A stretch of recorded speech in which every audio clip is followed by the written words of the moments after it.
Ian Eagle joining us this morning on the show. Ian, good morning. Hey, D.A., good morning. You know, you got to see Kobe at a very early age, and in 96, when he was drafted, he was a different guy than he ended up becoming at the end of his career. What did you observe or notice about Kobe when he first entered the league? He had an immense amount of hubris when he entered the league, to the point where I think a lot of people were taken aback and almost turned off.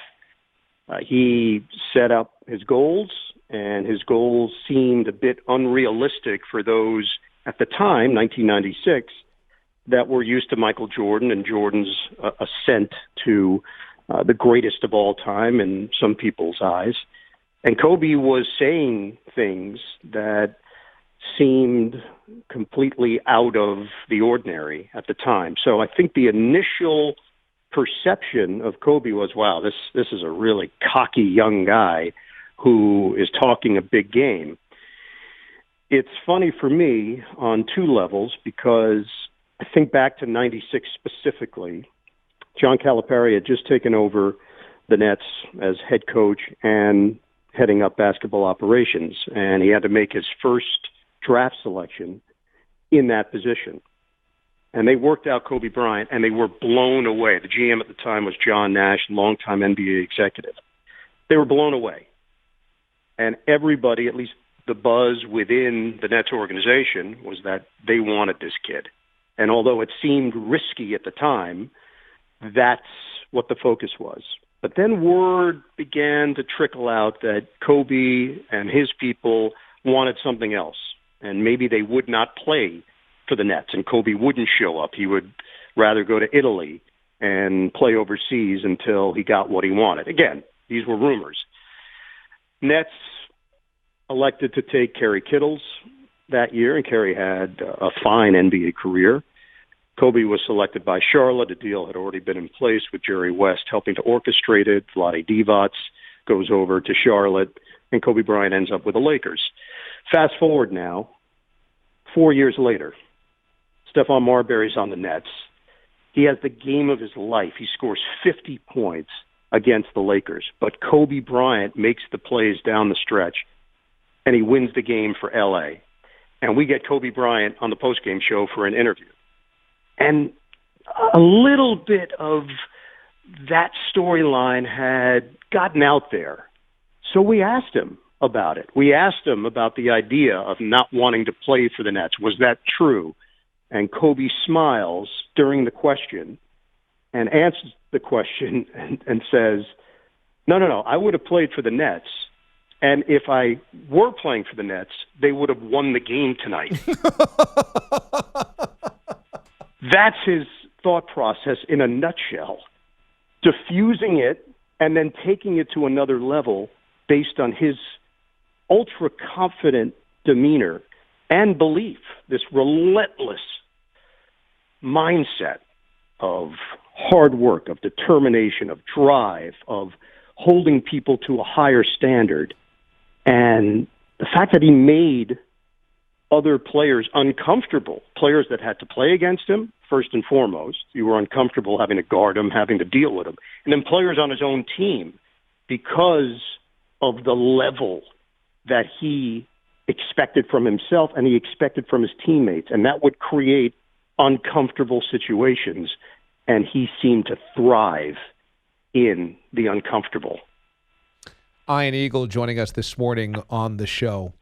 So that's a fascinating description of Kobe, especially as we fast forward to the end of his career, when he becomes the elder statesman that seems vulnerable.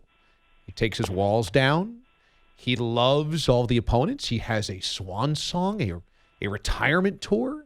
How amazing was that evolution for you to watch up close and personal, that he came full circle from the brash, arrogant, making people uncomfortable guy to making seemingly everybody feel very comfortable around him?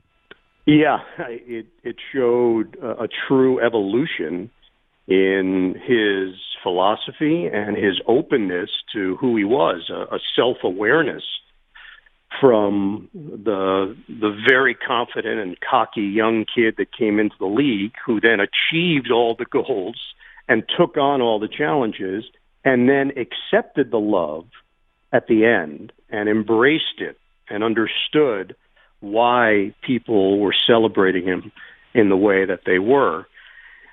I just can tell you from a personal standpoint, DA, you do this job, this is my 26th year calling the NBA.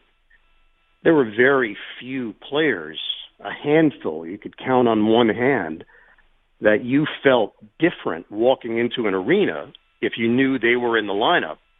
You're talking about Michael Jordan, you're talking about LeBron James currently, and you're talking about Kobe Bryant. Those three changed the whole vibe of your broadcast, of the environment within the arena, and how the game felt.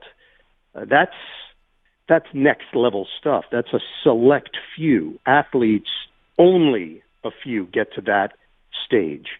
And Kobe got there and stayed there for a very long time. His impact is immense on a generation of players and fans. That's never ever going to fade. His imprint was very much felt, and it's unimaginable what happened yesterday. It was a gut punch for anyone that's been a fan of the NBA. You know, just the other night, when LeBron passes Kobe on the all-time scoring list, Kobe is very reverential towards LeBron. I mean, he's very complimentary of saying King James is pushing the game forward. And, you know, sometimes legends are really protective of their place in history and really protective of their legacy and really protective of their spot on the all-time lists.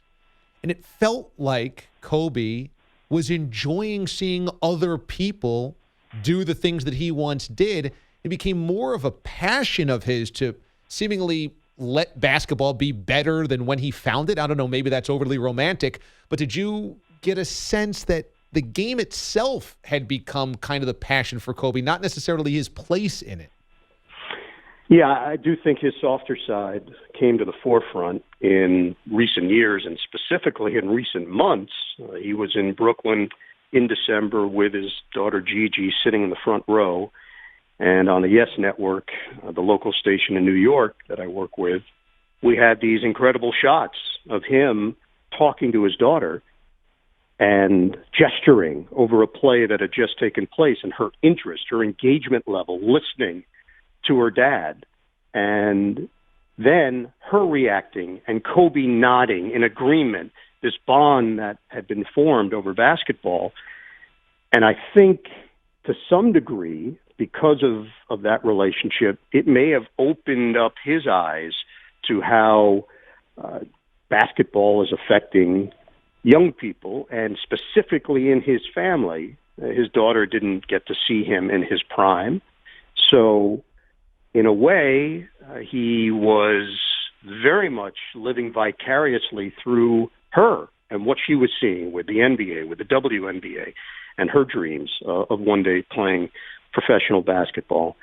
And I do think the LeBron side of it, just crazy to think that this happened just a couple of days ago, LeBron passing Kobe and Kobe's reaction on social media, and this acknowledgement of greatness and accepting that the game moves on without you.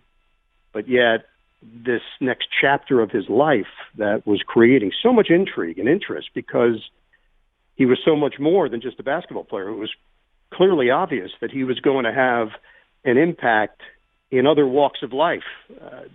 You could already see it. You could already feel it.